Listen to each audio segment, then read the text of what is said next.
सामाजिक, राजकीय, व्यावसायिक जाणीवेतून फक्त बातमी किंवा खबर यांच्याही पलीकडे जाऊन जनमानसांना खंबीर उभे राहण्याचे सामर्थ्य देणारे आपल्या हक्काचे व्यासपीठ महाराष्ट्र 24 न्यूज, प्रतिबिंब समाजाचे।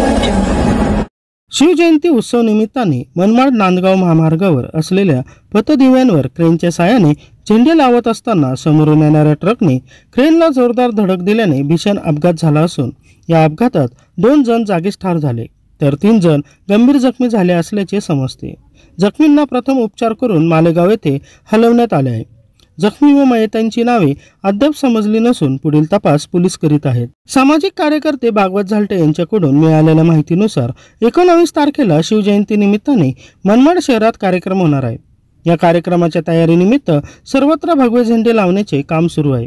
मनमाड शहरातील मनमाड नांदगाव महामार्गावर हॉटेल सह्याद्री समोर या महामार्गावरील पथदीपावर क्रेनच्या साहाय्याने भगवे झेंडे लावत असताना समोरून आलेल्या ट्रकने क्रेनला जोरदार धडक दिल्याने भीषण अपघात झाला।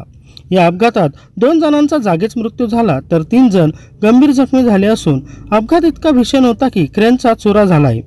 रात्रीचा अंधार असल्याने सदर मदत कार्य करण्यास मोठ्या प्रमाणात अडचण निर्माण झाली होती। मुळात राष्ट्रीय महामार्गावर अशा प्रकारे ध्वज लावणे नियमबाह्य आहे, मात्र परवानगी घेऊन ते लावता येऊ शकतात। त्यासाठी पुरेशी खबरदारी घेऊन हे काम करावे लागते।